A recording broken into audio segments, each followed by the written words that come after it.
Hi, Al. How are you? I'm doing well. Hi, Cynthia. Good to see you. Thanks for doing this storytelling project with us. I'm very excited to hear more about your journey and kind of what you've been through. So I just wanted to thank you for doing this with us. So first, why don't you start at the beginning? Tell us as much or as little as you would like to about your initial story and how this all came about. Sure. I'm happy to do it. So I would say it probably started about 7 years ago. And I kind of had my first manic type of episode about 7 years ago. And it was bad enough to put me in the hospital and really cause some disruption with work as well. And so it was one of those issues that I had. And I never knew that I had anything that was causing any sort of temporary psychosis or so on. But initially, I got some help from a psychiatrist, and it wasn't diagnosed immediately right away as bipolar, but later down the road, it was diagnosed as bipolar. And so I've had issues over the years, including about 4 hospitalizations that I've had to deal with and really balance in my emotions from going into bipolar states, going into manic states, and depressive states. And so I work on it every day still. I still do a lot of coping techniques that I have. I practice Tai Chi. I do a bit of meditating. I play disc golf.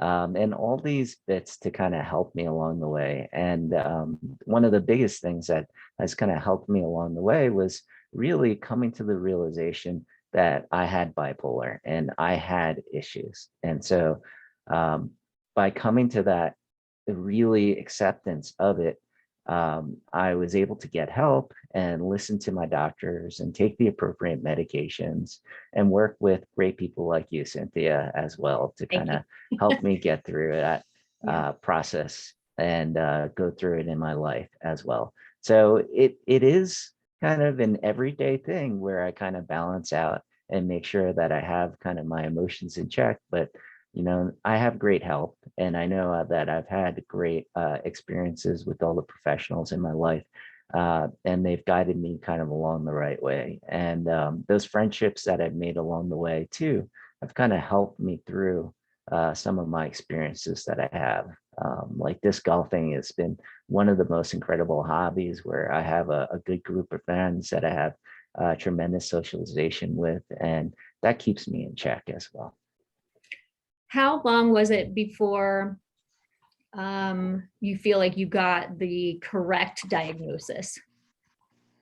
It probably took years. It took probably about 3 to 4 years before I seriously was considered bipolar, uh, and then from kind of that point on, I had to kind of also accept that I was bipolar and really read into it. So I did a lot of self education as well over the years after a certain point to kind of understand what were the symptoms and try to understand when I wasn't feeling right and what I could do to kind of cope with some of the issues that I have had as Mhm. well. How would you say, and you kind of touched on this already, but how would you say your life has changed? What are some of the biggest ways your life has changed since being diagnosed and since really understanding what it means to have bipolar? So I think one of the biggest things is that I've had to change jobs and change careers too. And I've had to kind of come to that acceptance as well that my former career and lifestyle, being kind of like an engineering manager at a really top notch place, was not the right environment for me. And it was very, very difficult for me to kind of accept that. But lo and behold, I've kind of reconnected with some old friends. And now I'm working for a venture capital company that's founded by my friend. And We're looking at it on a cryptocurrency blockchain perspective. So, things kind of work out sometimes. And over there, I have kind of the flexibility if I need to take a bit of time off, and it has a bit more flexibility for me, that it's a better fit for myself as well. That's great. That's good to hear. Yeah. Yeah. How did your friends and family kind of take the news when you were sort of delivered this ultimate diagnosis?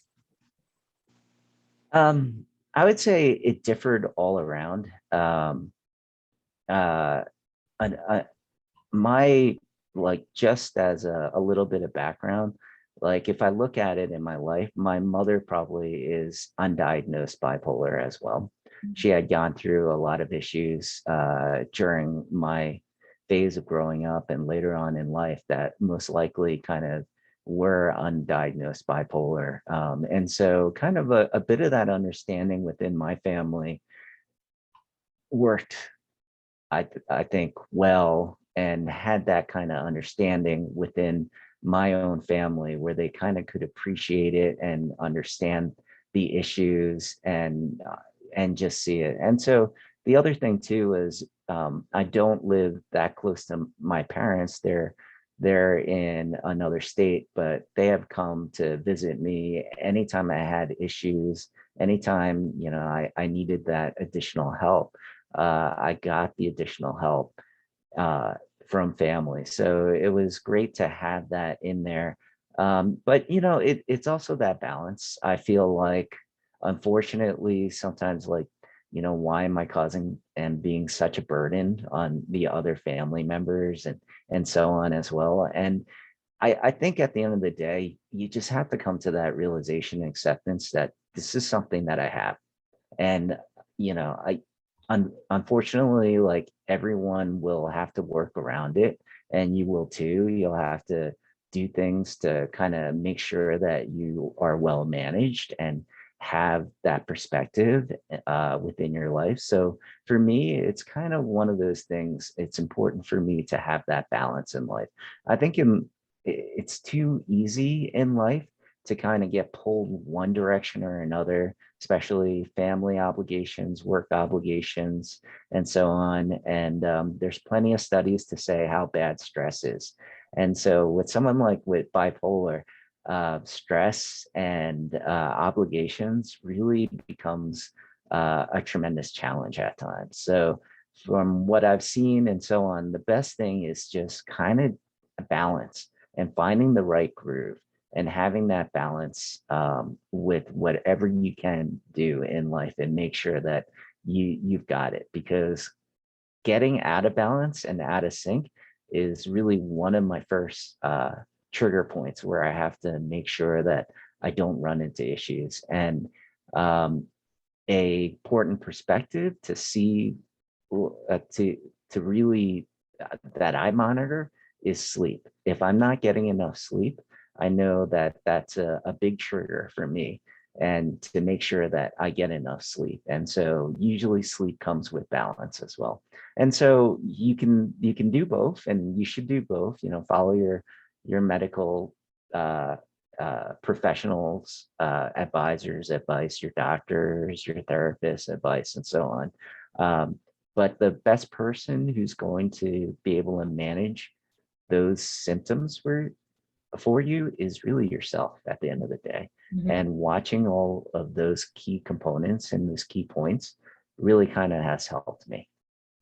How long would you say that it took you to identify the things that could help you achieve balance? You mentioned disc golf and adequate sleep and recognizing that returning to your prior employment was not going to be in your benefit. So, did it take a while to sort of figure out what your balance looked like for you?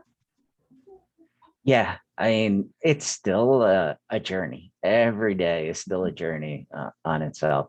I think the first 3 or 4 years before I really was diagnosed as bipolar, it was it was a lot of questioning. What's wrong with me? Why do I feel this way?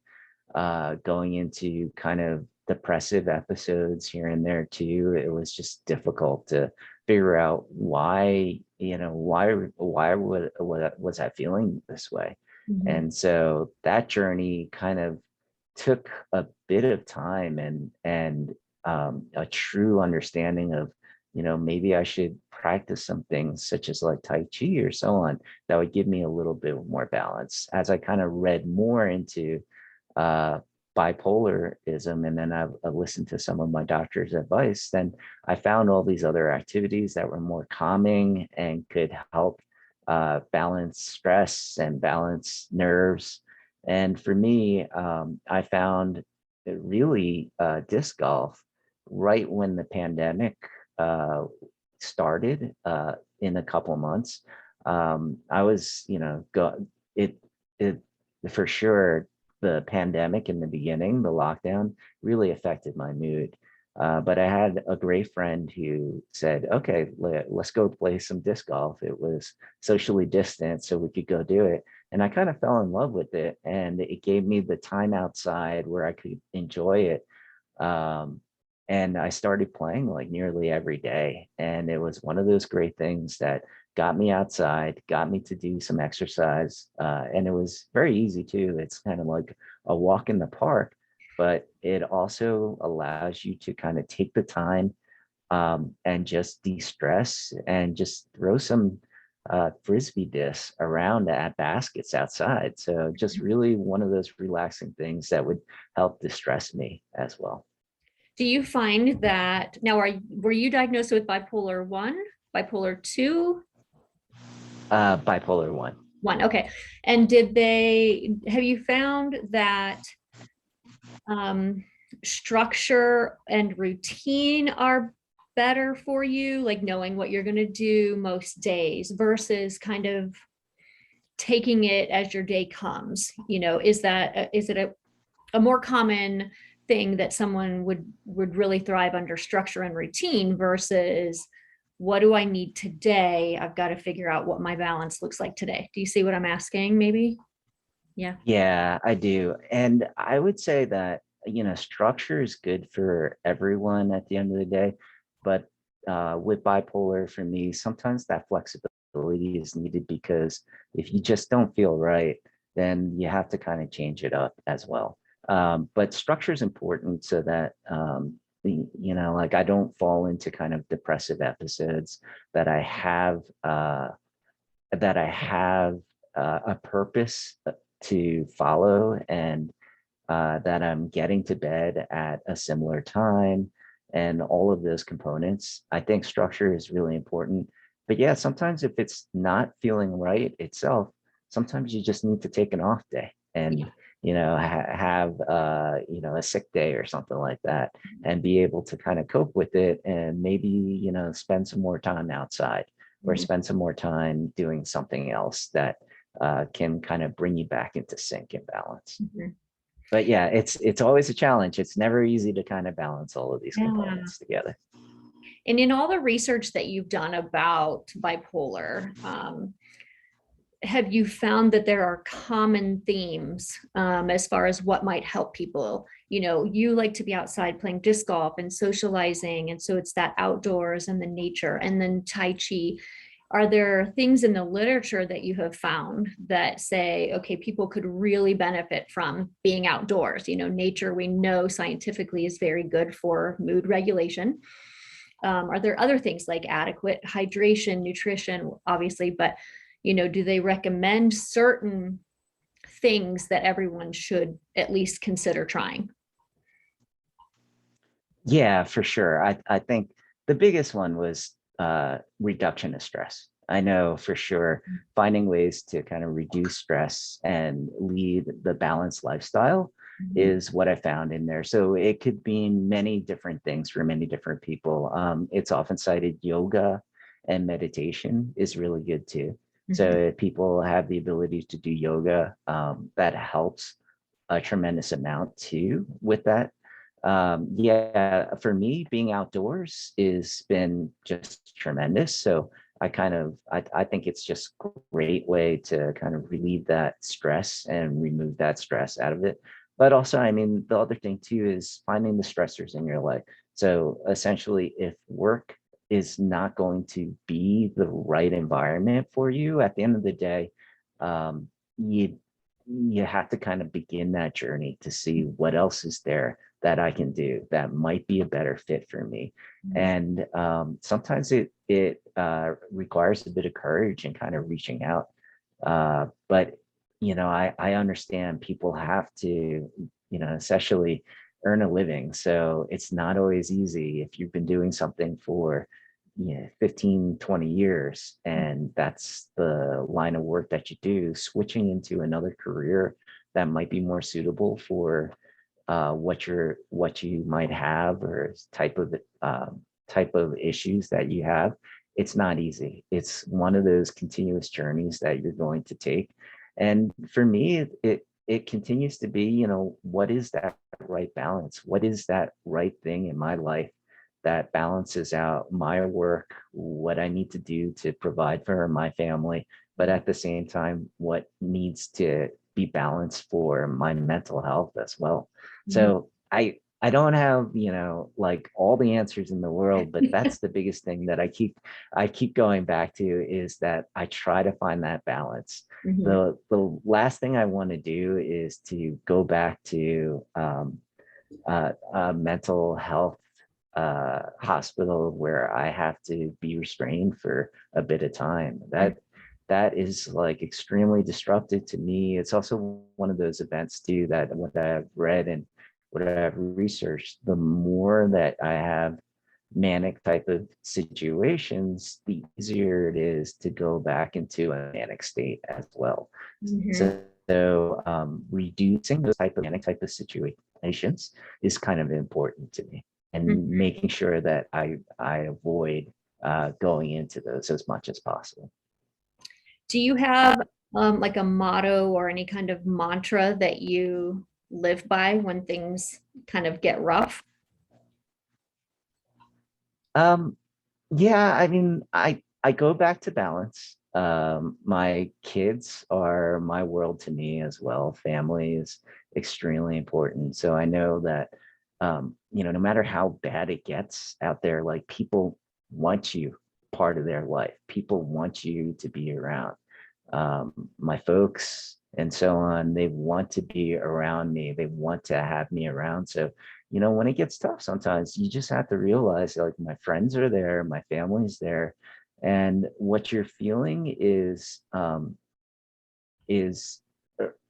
it- it's one of those that might be disconnected to your environment. Mhm. And so you really have to kind of look at your environment and see that people care about you and they want you to be around, and they need you. They need you too.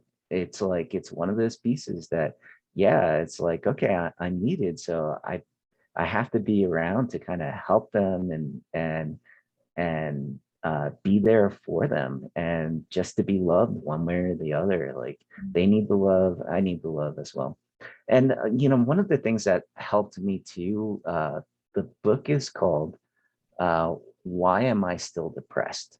And actually, I have a copy of it. So let me go and grab that really Okay, quick, and awesome. I can show it on the video. Yeah.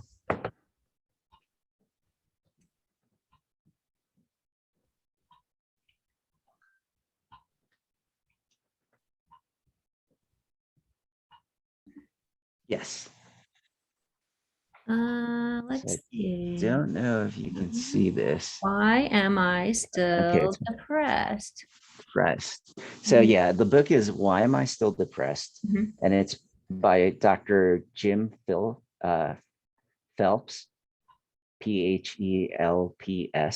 And it was just a great explanation of bipolar and all its symptoms, and the medications to take, the mood spectrums as well. And so for me, it was one of those that helped me accept the disease that I had, Mhm. and try to work through it as well. Mhm. So for me, it's one of those great books. The more knowledge you have, the more you're willing to kind of work on it, the better equipped you will be to Mhm. handle the issues that you will have. Mhm.